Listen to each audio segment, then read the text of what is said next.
Hi there. In this clip, we're going to look at a guillotine, right? Standing guillotine. The same principles can be used laying down as well. So I want you to look at the difference between the way it's normally done and the body angle on this because it's important. We'll discuss it afterwards. So anyway, roll the clip. Okay, let's look at this guillotine now and how you would do the guillotine. So rather than the defense of it, let's look at the guillotine itself. So if I'm fortunate enough to have got Theodore in this position here, ignoring this arm at the minute, let's look at the head position in relation to my body. It's at the side of my body.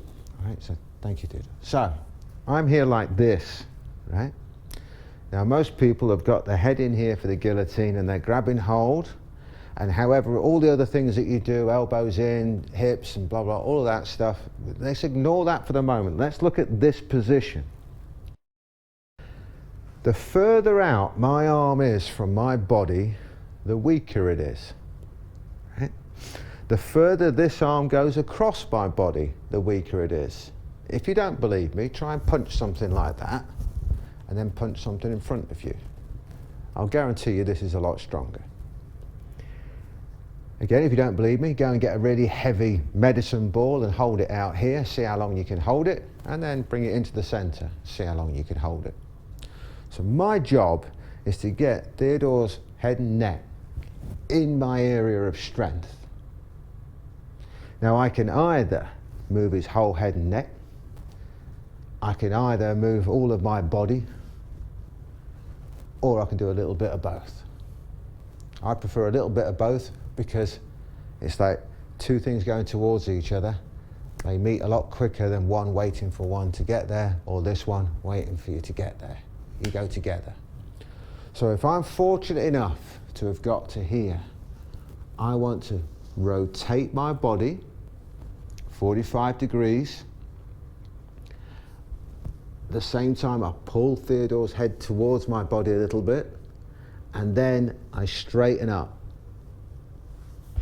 And that starts to put the guillotine on immediately. Now, I'm doing it slow motion and no power.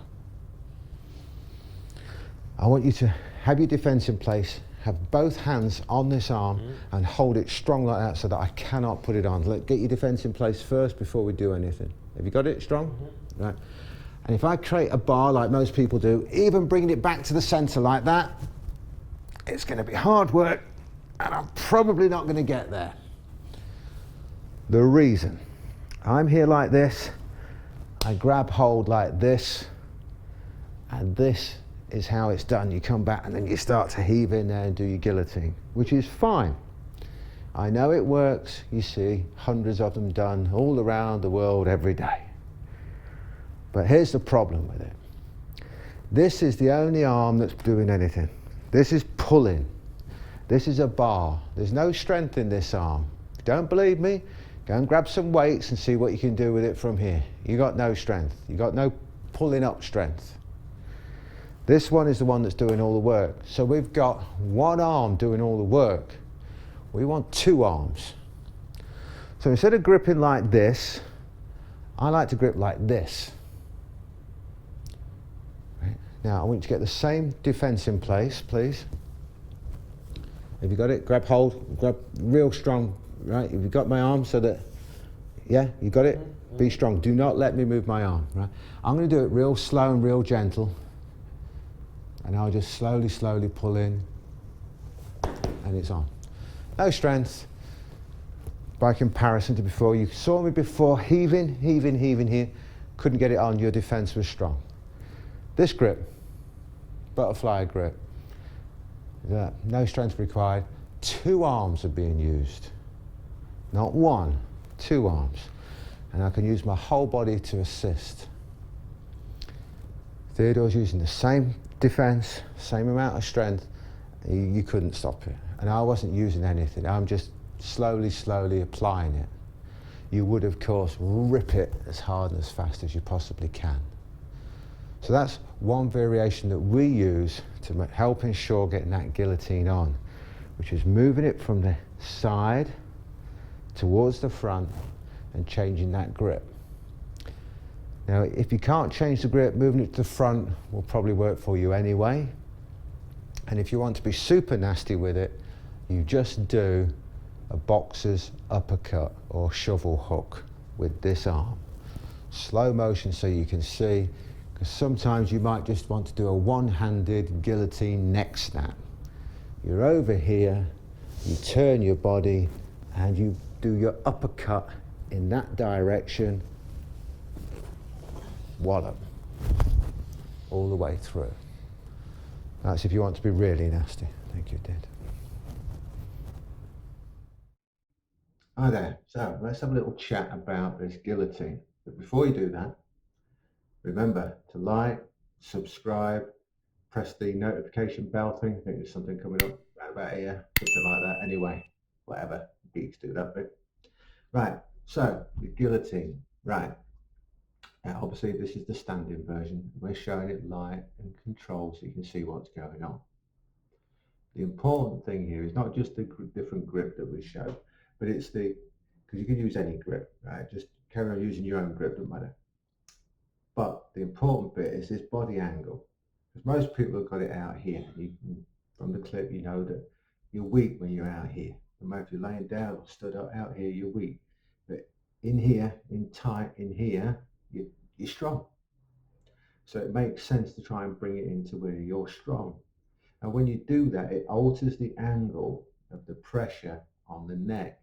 So it becomes not only a strangle and a choke, it becomes a horrible, horrible crank as well. And in extreme, when you whip that through like an uppercut, done extreme, it could break it. Simple as that.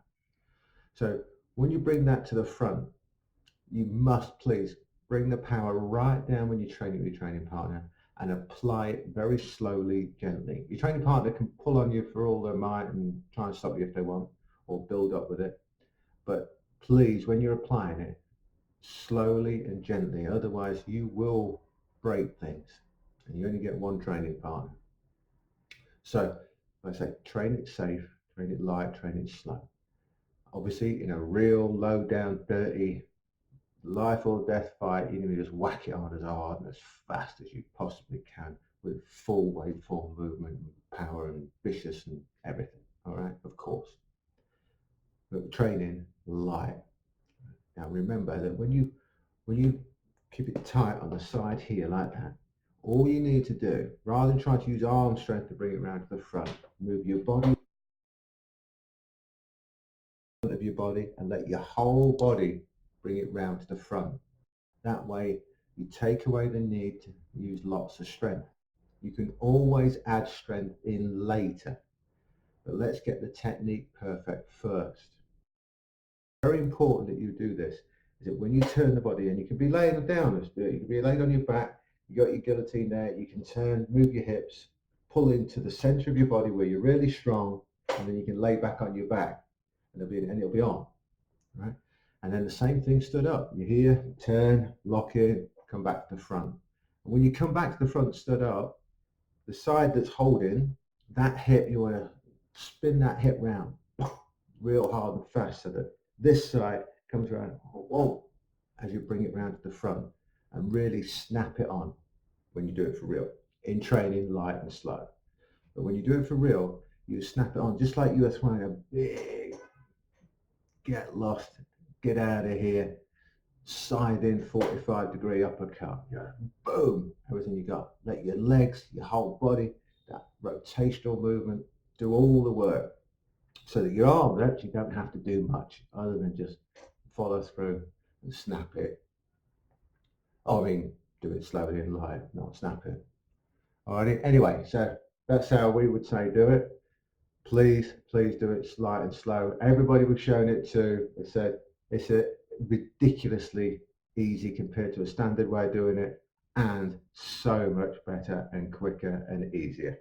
Okay, so anyway, oh, remember, like, subscribe, press the bell thing, and if you have been watching, thank you very much.